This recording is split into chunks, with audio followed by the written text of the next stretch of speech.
Machine. Hi there, it's Claire here, and welcome to Hot Pod Time Machine. This is the podcast where we discuss a decision from our past which changed the trajectory of our future. And I'm very happy to welcome it's the wonderful Tim Downie. Hello, how are you doing? Yeah. I love this part because we've obviously talked for 10 minutes. I'm like, how are you, Tim? Hi. I'm all right, actually. I'm better than I was 10 minutes ago. So all is good. It's on that upward trajectory. So that's a plus. That is a plus. That is a plus. Now, before I start, before we get into your decision from your past, which changed your future, when I asked you to do this podcast and I told you about what the flavor of it was, what kind of decisions ran through your mind? Because we make lots of decisions, mini decisions, huge decisions every single day. So what kind of went through your brain? I actually thought about this a hell of a lot. Okay. Because it's one of those questions that kind of seems simple on the surface, and then you kind of dig down into it, because you can kind of pick out like a big decision that you've made, and you go, oh right, well, be it good or bad, but it was a big decision, and you go, oh well, it must be that. And then if you kind of let your mind just kind of drift off a little bit, you kind of think, well, actually, was that the decision, or was that the result of a previous decision that I may or may not consciously have done? So therefore I started kind of tripping off in going, oh well, was that the decision, or was that the result? And then just kept kind of going back and back and back and back and back. So I think the kind of result, hopefully, as we will see and discuss, is not so much one kind of cataclysmic big bang of a decision, but sort of like a load of sparks that then kind of ignite along the way, and all of which are all big decisions, whether or not you knew about them at the time, which most of them I didn't. Most of them were just kind of like instinctual things that just kind of think, oh, okay, I'll do this for a variety of reasons. It wasn't some sort of like light kind of came down and you went, that is the road I should take. Most of these things were done either just because you kind of almost shrug your shoulders and go, all right, I'll do that. Or even something as ridiculous as, well, I'm not doing anything that day. Okay, I'll go. Yes. And and I think those decisions, whether you know it or not, that's it. That's the ground zero of those decisions. But I think there are multitudinous ones. There are tiny ones and big ones, and they all kind of build to the road that you are in. So it was a collective of moments, each of which I think deserve their place. Oh, okay. I'm excited because I've never had a guest on the podcast before which has described it like that. Some people just go for the one decision that changed their career or their family. Then we've had decisions which were bad decisions versus good decisions, but changed things. Yeah. But yeah, like I didn't think of it as a thing that would spark off a lot of different things. I guess I'm excited now to know what it is you want to talk about. So go on. What do you want to chat about? Okay, so I think the first decision that has kind of put me where I am was made when I was 6. Oh. And I was doing a production of Robin Hood at my primary school. And I decided to myself, after we'd kind of done our rehearsals in inverted commas, and about 2 days before we were supposed to do it, I thought to myself, I'm going to do this character, because I was playing the Sheriff of Nottingham, in a Scottish accent. My dad's Scottish, so it's not a million miles away. So I thought, well, I'll just do a Scottish accent. This is a 6-year-old deciding in their little play, I'm going to do a Scottish accent, because I think it could be quite funny. I think this could be quite amusing. And the teachers were a bit, okay. So I said, no, all right, I'll do it. And I remember the very first time I walked on stage, and it was quiet and it was dark, and obviously a 6-year-old play about Robin Hood is a little dry. It's a little clunky, to say the very least, with the best will in the world. And I remember doing my first line in this Scottish accent, and the crowd being silent and then laughing. And I think that was the birth of me then wanting to do this as a career. that first thing, I remember I can almost smell the room, the color of those kind of 70s curtains in this small little village school. And I think that was the first time, and that decision then, I didn't even know it was a job, didn't even know it was a thing you could do. I just kind of was there, and people seemed to find it funny. I think that must have just awoken something. And there and then I thought, oh, I want to do this. This will be fun to do in whatever way it may be, as a hobby or something. And I think that was the first decision. And what I find just a beautiful thing is now, like 40 years later, the dream of a 6-year-old has put me here. And I find that just a wonderful, glorious thing. So most things that 6-year-olds say are rubbish and ridiculous, and you shouldn't listen to them. But there are some things that are born then that will just carry you through. And I find that, so I think that is the first big decision, was at 6 years old in Shillington Lower, the production of Robin Hood in about 1980 something. So let's go back to that. I mean, I don't remember much from being 6 years old, but you said you can almost smell the room. Do you remember not just the atmosphere of the room, but as a 6-year-old, just that sort of slight dopamine hit? You felt that, like, so what happened after that? You felt that dopamine hit, and that, like, oh, what was after that? Absolutely. It was suddenly, because I was a kid, I was a very unpopular kid, I was overweight, and I used comedy in the playground anyway as just like a defense mechanism. Like, there's no way there's no way I can hurt anybody. I physically just can't do it. But what I can do is I can be funny, and I can put you down if I needed to. And in a school kind of playground environment, that was kind of worth its weight in gold, and it kind of protected you. So then once you kind of take it out of it being a defense mechanism, which most people who work in comedy probably have a very similar story, and then you put it in a context where suddenly it's not something that is used to defend or kind of as a survival thing, but then suddenly it's accepted and celebrated. You're being funny, and it's that instant hit, exactly as you say, it's that instant gratification that you get from it. And I think that was the very first time of like a large group of acceptance, and suddenly you kind of feel, yeah, I like this. I like the feeling of nervousness beforehand. I'm not quite knowing what I'm doing, but I also like the feeling that I'm quite really excited about to do what I'm about to do, because I think it's really fun. I think it'd be good. And then going out and doing it, and then that acceptance. So it's those kind of like series of events that lead to that one event horizon for me. It's funny, isn't it? Like, you're talking about that feeling of nervousness. I feel that too before I go on a stage, or before I do stand up or anything like that. And I speak to a lot of friends who don't perform, and they go, "Oh God, it would make me feel so nervous, so sick." I do understand that. I understand why they say that, but what is it for you? What's that addictive thing that makes you want to keep feeling that feeling? I know what it is for me, but what is it that keeps you coming back? Because it's a weird feeling to be that nervous about something weird that you're about to do. You know what I'm saying? It ebbs and flows throughout the years, and it's all dependent on what you do. But there's a strange kind of thing. I think it's one of the very few times where you just truly have to just rely on yourself. You just have to kind of dig deep and think, well, this is it. And then there is a very, very few other jobs, maybe like sports jobs or something like that, where it all kind of builds to a moment. And then that's it. You're over the edge. And will you sink, swim, fly? What will happen? And you really have to trust in you and your ability and what you can do. And if there is a problem, you can work your way out of it. There's a kind of system in place to kind of fix things and move things. And then when you meet other people that like the same thing as you, and then you get a kind of trust going, and then you can kind of go, oh, okay, we're not alone in this. We're a little group, and we're doing this for these people. And yeah, this is going to be fun.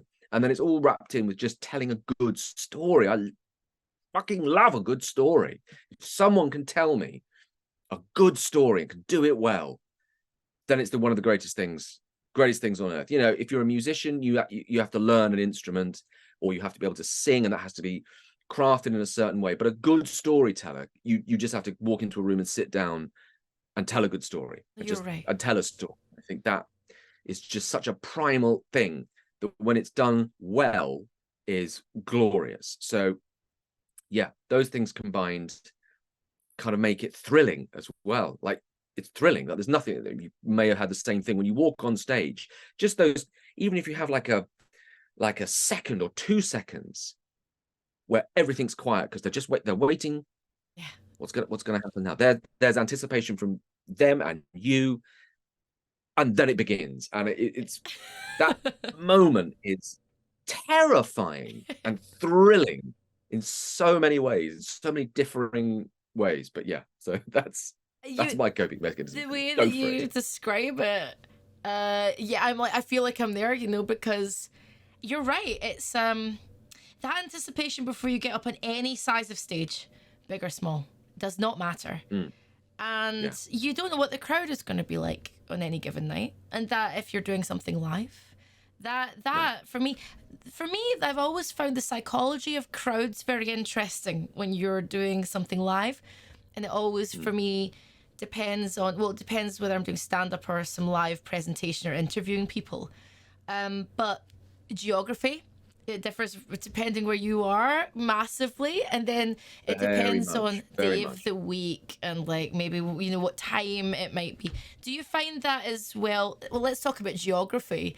If you've gone and done something live abroad, like, do you find that mentality slightly different? Well, because I haven't only done anything live abroad. Well, I have done stuff live abroad, but actually what's really interesting is I was talking to a friend of mine called Michael Smiley, who was a stand-up that still does a little bit now, and he was saying that there's a huge difference between East London and West London. Like, you will not find many comedy clubs in West London, but you will find them all in East London, because there's a divide between those that can kind of laugh at each other and with each other, and those that take themselves too seriously and kind of don't allow it in a certain way. So you'll get very little London comedy clubs in West, but you'll get them all East, which I think is very, very, very interesting.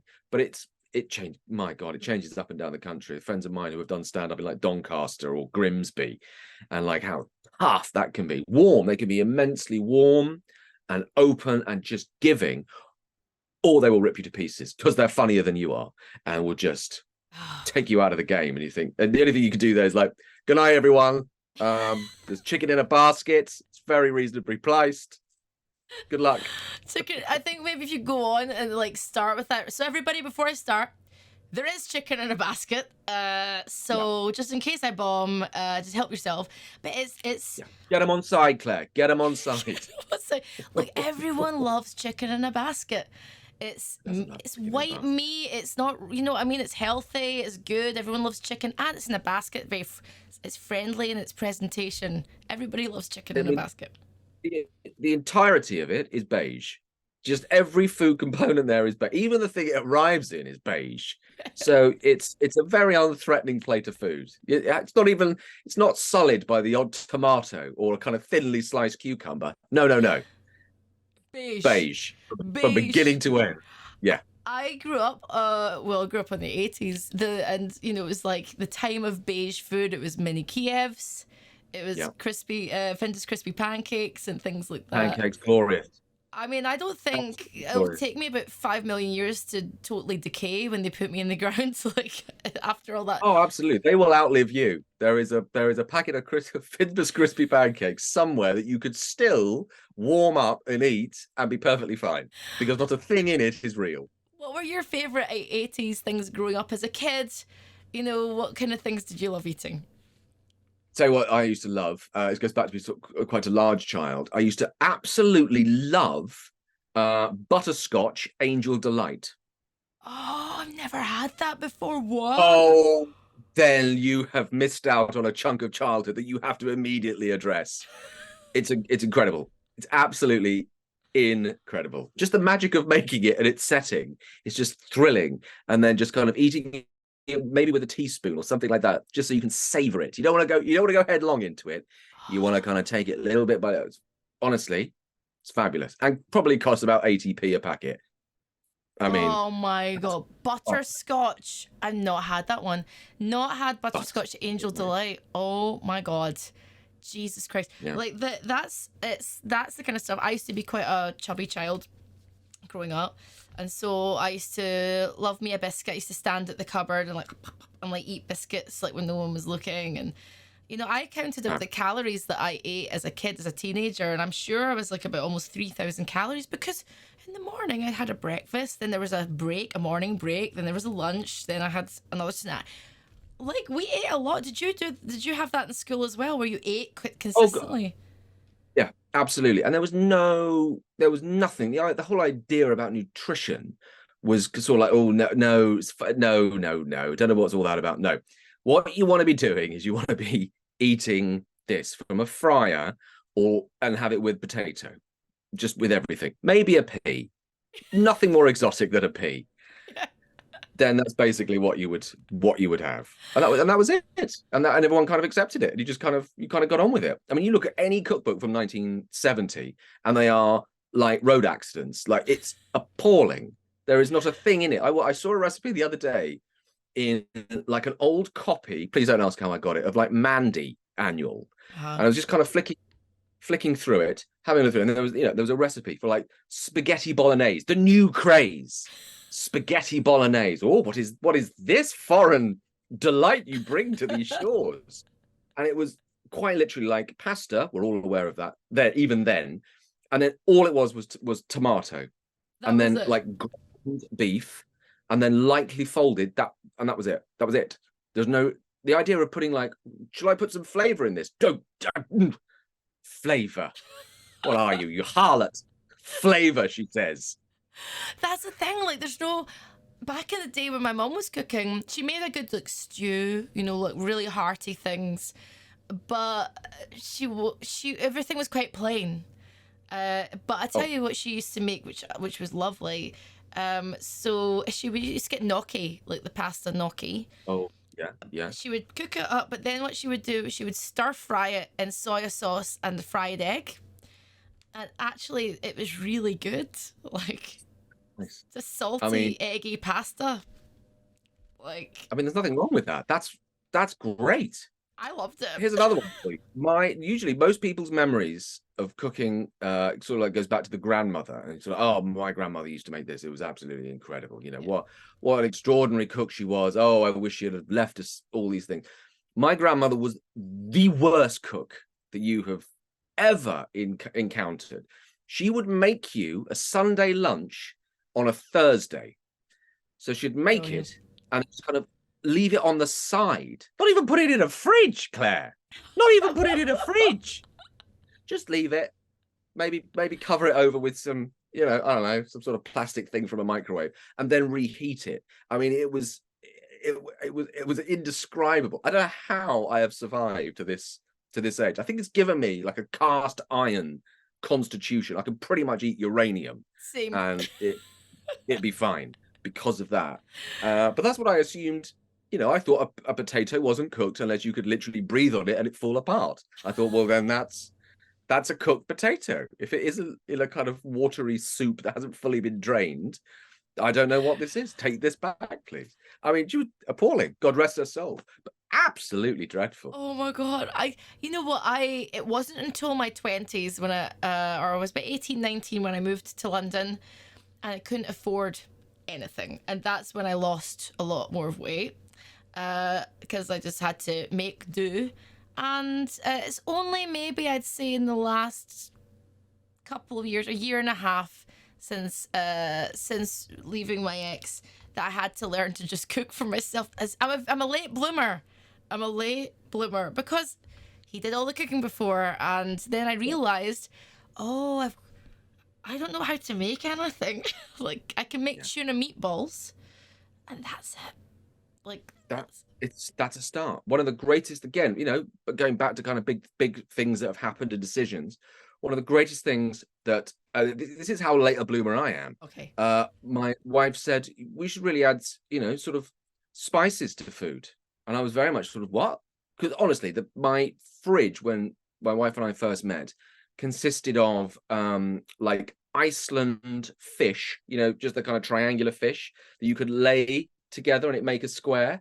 That ace. That was it. Some beer, and maybe some cheese. That was, I mean, that was literally it. I had no idea of flavor. And then when it then said, oh, we should, add some spices to this, and then actually spicing something, following a recipe, going, oh, okay, I'll spice this up, and tasting it, it was like an explosion. It was like, oh my God, this is what I could have been eating. You could have been eating this. You've been eating paper and cardboard for 30 years.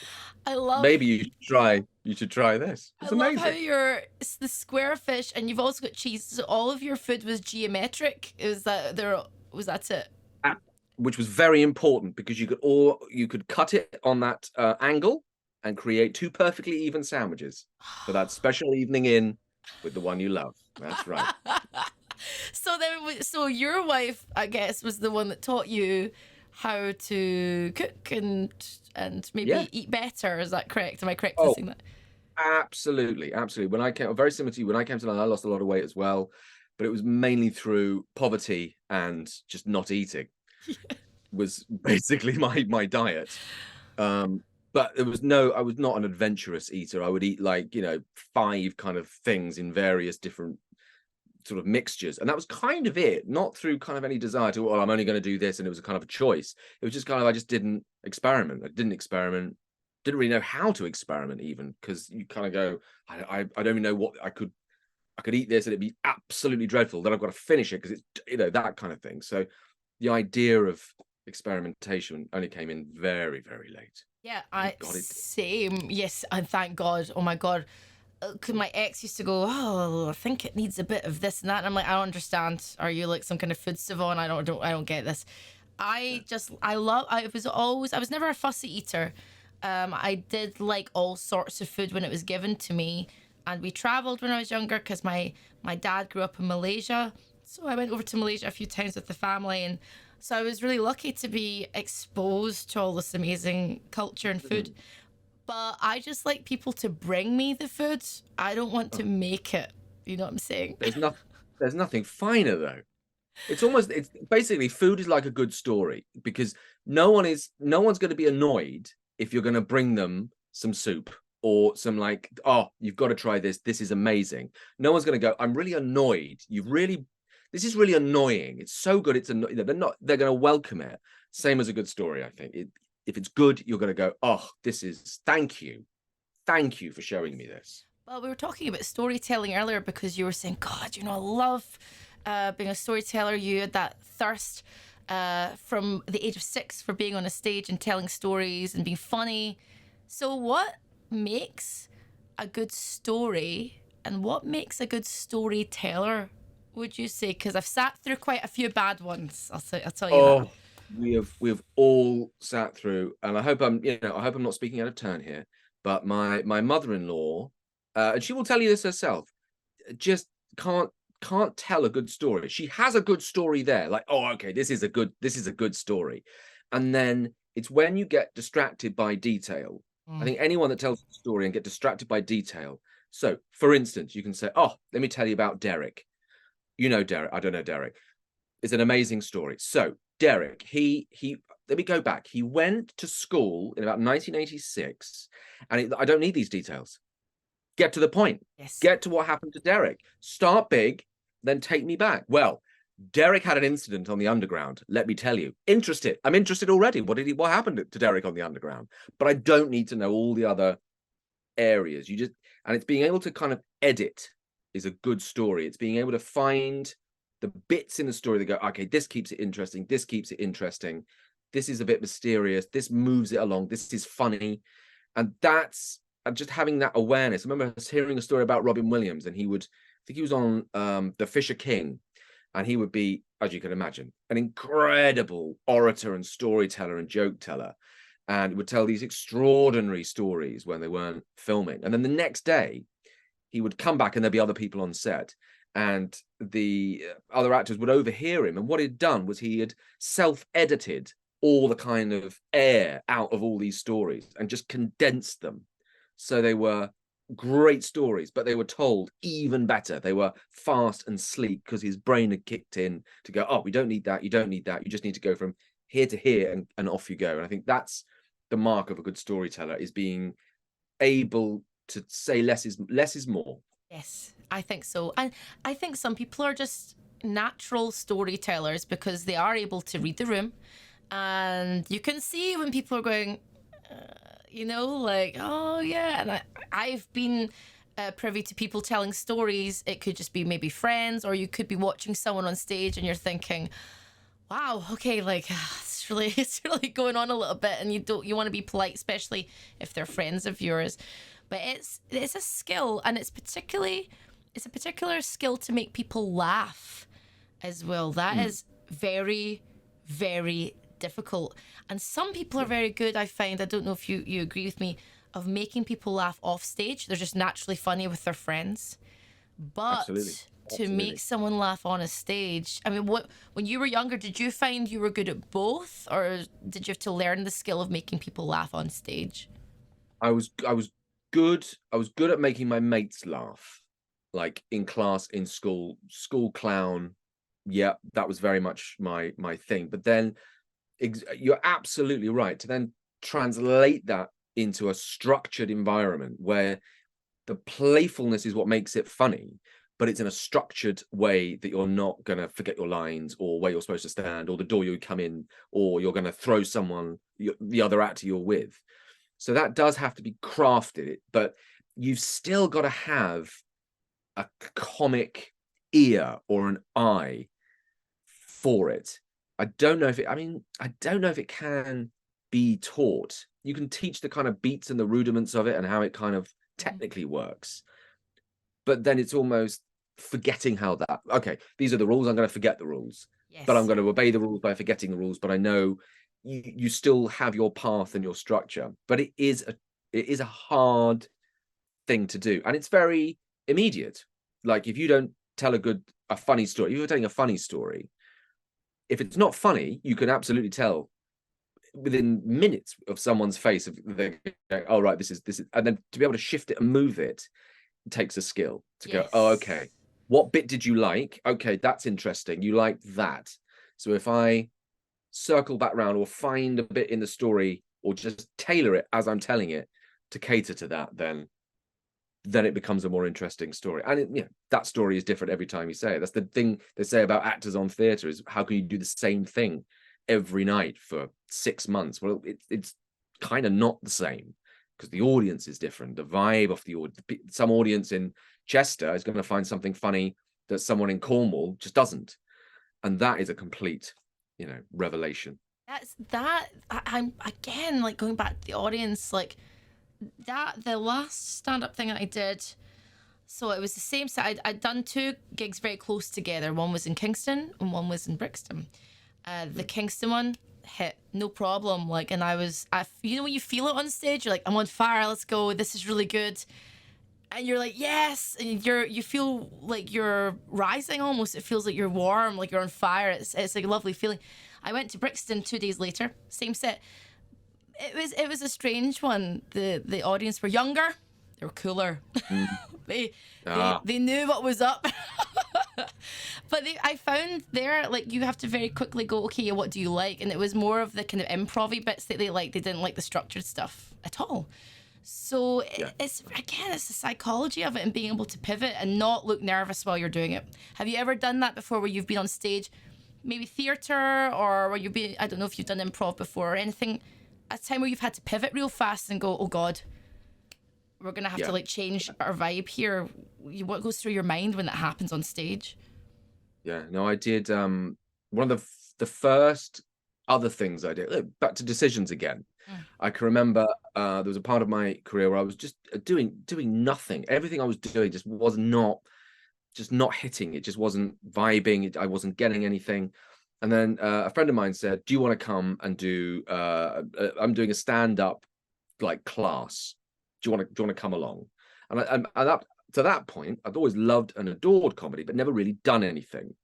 So I thought, okay, all right, I'll try. And I ended up then being a part of this impro comedy group down on the Battersea Barge when they had a comedy night there. I don't know if it's still going. It used to be down there. And that was very much baptism by fire. But there you really quickly learn how to read an audience in the immediacy of reading an audience, and when things don't go right, how can you get out of it? And the best sort of lessons I learned where you would see some inexperienced comics, just almost just stumble a little and then just completely collapse, because you could tell in their eyes the confidence had gone. There was just something had just gone, and not being able to kind of pull it back. And there were some comics who just, weren't as good, but were very quick on their feet and could kind of whoosh an audience back again, which was just fascinating to see. And then when it happens to you, and I've died on stage as well as got it back again, it's thrilling. It really is thrilling. It's terrifying, and you come off and you're violently ill and you're going to go, I'm never doing this again. Never doing this again. That was horrendous.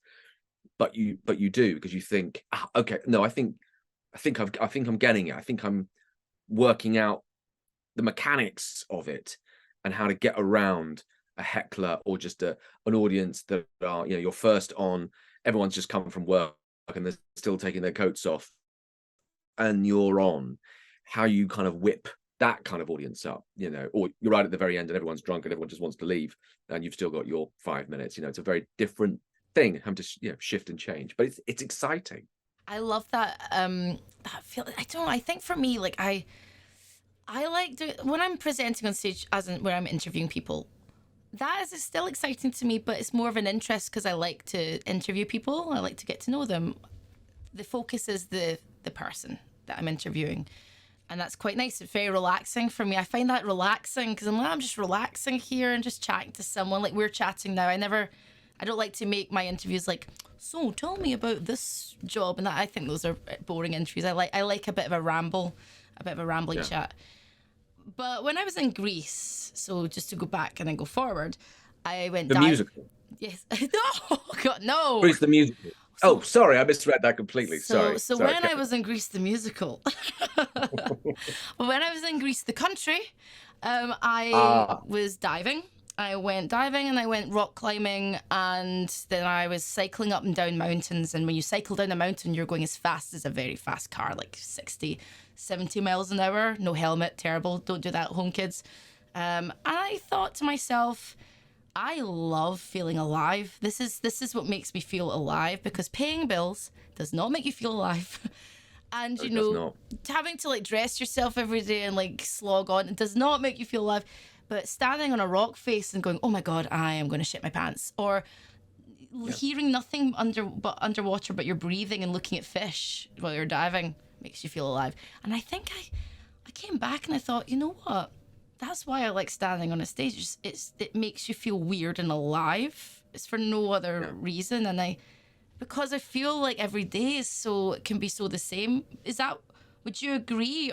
Or do you just do it because of the craft or because of another reason? No, I would agree. And I think the thing that I feel that connects all of those things is immediacy. Mm-hmm. It's immediate. When you're, on the top of a mountain, you're looking out, it's there, you're there. And that immediacy of the moment is upon you.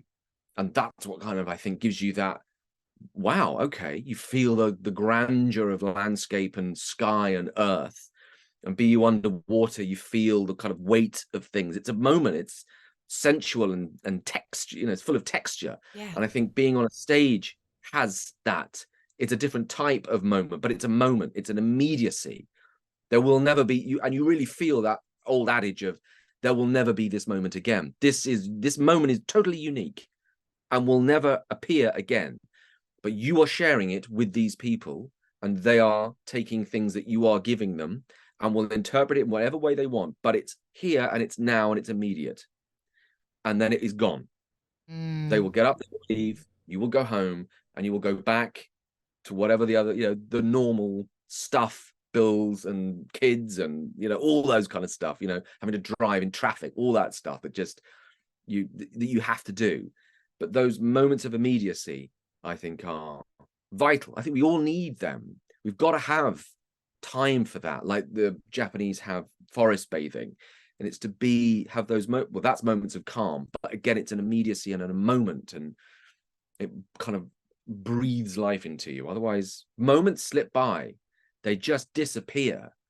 And that's what's so interesting about asking the question that you have asked, is to pluck those moments back again and go, oh yeah, because a lot of these moments disappeared for years, and it's only when you kind of look back at it, you kind of go, oh wow, oh yeah, it was that. Wow, that was actually like a really important. I would have taken like more time over that had I actually thought, oh okay, this is a moment. Yes, this is what I'm thinking more now. Not to make it about age, but I'm thinking more about this as I am on the eve of my 40th almost. I've got a couple of months to go, and I've been thinking more about that. It's maybe a bit cheesy, and a lot of people say, well, you think differently as you get older. Maybe your your priorities change, and I always used to think my priorities are never going to change. I love work. I love working, but Greece changed me. Not the musical, the country. That's a shame. That's a shame. That is a shame. But I came back from that and I thought, I still love work. It doesn't, you can still love working. You can still like that feeling of being successful in work and that push. But also, what else is there? I want more. And more doesn't mean more work success. I don't know what that more is. I think it's a different feeling I'm looking for now. That's exciting. Yeah. That's exciting. That's revelatory. That's great. Yeah. You need to run and explore that. That is part of life. That's what life wants. You should be listening to that. You should be questioning and wanting to go and find these things. Otherwise, you just kind of, melt into the floor or something. You might as well be a rock or something. That's the joy of life, is that, okay, what will happen tomorrow? I suppose that's why I do the job I do as well, is there is absolutely any freelance job. You really don't know what tomorrow is going to really bring technically, but there is also a thrill with that and a sense of being alive. Yes. Of, oh, okay, here we go again, let's go and explore and discover new things. It makes you quite open to just wanting to go and, I'm just going to go and see over there, or I'm going to go and walk over there, or I'm going to try this, or I'm going to eat that food or drink that drink, and just try it. Just find it, that kind of thing. Yeah. Oh my God, yes.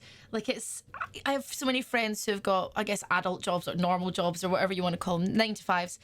And they are happy with that. But it's a different mindset. They always say, oh my God, I couldn't do the freelance thing. Oh my God, it would scare me. But I would say that too much certainty has always scared me more, because it feels like the cage walls are coming down. And there is then no freedom to do what you're talking about, which is eat that, breathe that in, look over there. Was there ever a point, though, for you where you started to go, actually, beyond my job, beyond the acting, beyond freelancing, whatever, there's more. There's maybe a little bit more. Did you ever feel that way as well, or are you still in that kind of zone with work? Oh, I love working, and for me, the thrill of working is the variety of things. And that's kind of why I wanted to do it anyway, was one day I can be, a knight, or one day I can be, a settler in 17th century America. I can be all of these things. I can live many lives and explore many things that I would never get to explore just from where I'm from and where I am, and all variety of different things. And I find that enormously enriching, just kind of for the soul and just your perspective on life, because you have to take on board these things in order to tell a truth. You have to take those on board. But travel was the big thing for me, actually. It was when I really started to think, I really want to travel. I want to go places that I don't understand the language, or I don't understand the food, and I will get lost quite easily, and just kind of trust in that, and just kind of see things, just experience things. And that was, again, quite revelatory as well, when you start opening yourself up to go, oh my God, I could just go somewhere and just travel. It doesn't have to be anywhere kind of exotic. I mean, you could literally go to Ireland, but it's different. Things are different. It looks different. The tastes are different. Everything is different. It's very different. And that's thrilling. I find that I find a great many things thrilling. Don't get me wrong. I do like order. I do like a list, but there's a time and a place for that. Same. I've been doing time codes. Love a list. Love a bullet point. Oh yeah, honestly, love that. I just lose my way if I didn't have a list. Oh, same. I need to have things written down. I need to see things written down. So I checks it off that I do like a list, and I have lists for goals for 2023. I've got I've even got like a what I'm looking for in a man next list. I've got all these dumb lists as well, and then I've got lots of proper work lists as well, which I kind of adhere to. But I think in terms of traveling, to go back to that point, travel for me, like I think in the last year and a half, because I've been on my own mostly, I love people watching. It's really good for creativity. I have inserted so many random conversations and things into lyrics for my music or into stand up. And the things that you hear when they don't think you're listening, it's incredible. And I watched a Steve Martin masterclass. He was talking about comedy, and he said the same thing. He was like, watch everyone. I'm paraphrasing a little bit, but he was like, if someone's fighting on the street, watch it.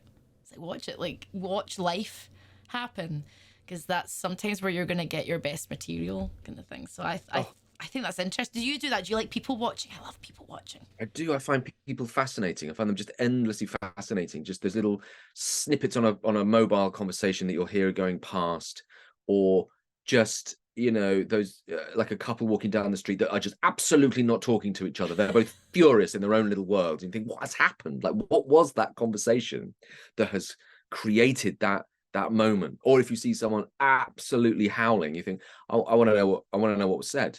That looks really fun. Yeah. What was said? I want a little piece of that. You know, it's endlessly fascinating. It's life's rich tapestry, as Peter Sellers once said. I love it. I was out with my friend on Saturday night in Soho. Never go out on Saturday on a Saturday night in Soho because I'm old. As this was very unusual for both of us. Oh, it's noisy and there's a lot of movement, and it's changed. It's changed is all I can say. We've changed, Tim. That's what. No, they have, Claire. Don't do it. Don't do it. Me and my friend were like, oh, people still go out. Okay. But we went out to this restaurant. You walk past places as well. Do you walk past bars? Like if you've just finished a late thing and you're like walking home and, and there are people still out and you're like, well, good luck tomorrow. Yeah. I find myself having a bit of that. Go, a bit late. Yeah, totally. You're kind of smug and you're going, look at that. Oh dear. It does feel like that. But it was lovely to go out on Saturday, and so there was a vibrancy which I did like. I felt like, oh, this is life. This is nice. We sat in the restaurant in Soho, and we were on a mate date, me and my friend, and we were looking around, and everyone was at least, there's no one beyond about 33, 34 in that restaurant, and they were all on a first or second date. I could smell it because they all looked so enthusiastic, and at either side they were asking really boring questions, and I was like, my God, it is just too much work. Like, oh my God. Oh, it's a jungle out there. It's an absolute jungle out there. No, I'm all about the scented candles and the cat now. That is the preferred way for me now. Scented candles, cat, nice, calm Netflix documentary, preferably nature-based. That's it. Oh, nice. That's a very calm. We nature. What do we watch? Documentary-wise, my wife. If you were to ever meet her, you would never put these two things together. Okay. She likes like America's Toughest Prisons, or true crime serial killers. Let's see what they did. Things like that. And it's a complete anathema as to what she is like. Don't get me wrong, I love a cult documentary. Same. Something about being a cult leader, or I was in a cult for 20 years. Yeah, I'm all over that. All over that. Fascinating. It is. I think it's the psychology of what the human mind will accept from another human. It's like it's that totally. Usually when they're taken at a very weak moment in their lives, or they come from a certain background, there's usually a theme there. I would say no one super strong-minded and certain of themselves, I'm sure, has ever been sucked into a cult. But I find it fascinating. I think, my God, like, when they come out of it, that's when the best interviews happen, because you're like, oh my God, like, they regret, they can't believe it. It's all the ones that are still ever so slightly in and haven't quite kind of assimilated back into this world, still don't quite believe it. But there's so much of a cult. The huge amount is that relinquish of decision. It's your enigmatic cult leader, say me for instance, but your enigmatic cult leader would then say, I will take away all those decisions for you. You don't have to make that decision. You don't have to worry. about a bill. You don't have to worry about the car payments. You don't have to worry about any of these things. You can just be with like-minded people. We all think the same way. We're all going towards the same thing. That sounds amazing. Okay. Yeah, And it's usually either sex or money that will just completely ruin it. Like completely and utterly ruin it. sex and money, well, both can be absolutely brilliant. Usually ruin most things. I've Well, this is it. I'm put into a cult setting. Usually is quite implosive. I've found. So what kind? Okay, so if you were to start a cult, if you were to start the Tim Downie cult, what kind of cult leader would you be? What would be your manifesto? I would be extremely enigmatic, and if all the things I've read and seen are anything, you would always say that you have a secret that you'll tell them later. That's always very, very important. Don't give away. Maybe do something. Maybe even learn a few little kind of magic tricks. Just very simple little things. Nothing special. Not sort of like look at the cards, look at the cards. Just something. You want to kind of get a whole kind of group of people together. I haven't thought about this much. You want to get a group of people that are kind of like-minded, kind of agree with each other, and then just kind of just infiltrate yourself, just a little bit. Give them a few sort of maybe drugs, things like that. That seems to work a lot in cults as well. Just drug them ever so slightly, and fill them full of some sort of pseudoscience, pseudo-religion, or something like that. Say the great Kwan is coming, and you will be part of his infinite light. And you could pretty much do that. Oh, and that will be all your life savings, if you wouldn't mind. And then if you could build me a temple, that would be fabulous. And I'm going to tell you the secret tomorrow. I am going to tell you the big secret tomorrow. But if we could just get back to that loan and that temple, we could really do this. So it's like the temple doors aren't quite right. So if we fix them, then we'll tell you the secret. We can fix the temple doors. Exactly. The Great Kwan is very sad because the pews aren't high enough, and honestly, the stuffing, Margaret, the stuffing in these cushions he is not happy. Tomorrow will be the secret, but not today, Margaret. Not today. You ruined it for everyone. I like the idea. When I was younger, I used to be into magic because I was always a nerd, and had this little Paul Daniels magic kit, and I like the idea that you maybe have this like Paul Daniels. Same one. I had exactly the same one. Did you? I had exactly the same one. Yes, I did. It was such a thing. There was a point in time where all kids had the Paul Daniels magic kit. But without a shadow of a doubt. Sadly, I don't have it Three anymore. little sponge balls and a stick. Yes. Oh, there's two. Yes. There's your magic for the cult. Sponge balls. That's all you need. Sponge balls. That's all you need for the cult. cult of the sponge balls. Kwan has spoken. Oh, the cult of this. Right, okay, that's a great place to end the. Honestly, this writes itself. This is honestly, this is easy. So next time Tim's on, we're writing. We're just going to write the manifesto for the cult in the next podcast. Just the manifesto. You'll find us in the Sonoran Desert, starting our cult in a tin shed. We'll be fine. I would like to be hired as HR. I would be good as HR. Absolutely, hired, done. Okay, cool. Great. See, already one follower. I'm doing extremely well. This cult is like literally minutes old, and we've already got a head of HR. Honestly, I'd like to think of myself as more of a colleague than a follower. I think I'd I just like. I'm going to tell you the secret tomorrow. I hear you. God damn it, he's got me. But Claire, those life savings. Oh, we mentioned that. The life savings. Oh, and he keeps getting those sponge balls and that stick out. God! If it wasn't for Paul, that's the way to do it. All of that. Stop it. Just too like much memory. A giant sort of like marble, sort of like sculpted thing of like Debbie McGee's head in the temple. Beautiful. And I would have I think we should definitely have one of those kind of marble sculptures of like great spheres that then move because there's water that passes underneath them. You know those?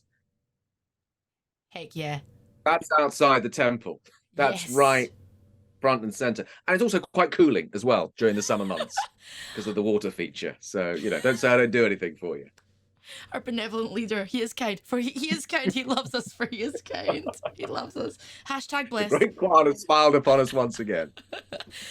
Tim, thank you very much for chatting. I love how we started with you as a 6-year-old on a stage to becoming a cult leader. That honestly, I think when I was 10, that was probably what I thought my trajectory was. I would have loved that. Would have been magnificent, and I feel like I've gone some way towards that today. I hope that I facilitated that for you, and this could be the beginning of a wonderful new chapter in your life, Tim. Fingers crossed. And I will tell you all tomorrow. Tim, thank you so much. I've loved this episode so much, and for those who are watching along on YouTube, in the description we'll put all of Tim's links there. Please subscribe and do all of that kind of stuff. And we're on Audible and Spotify and stuff. Thank you for listening to Hot Pod Time Machine. I've been Claire. This is Tim, and we'll see you again soon. Bye.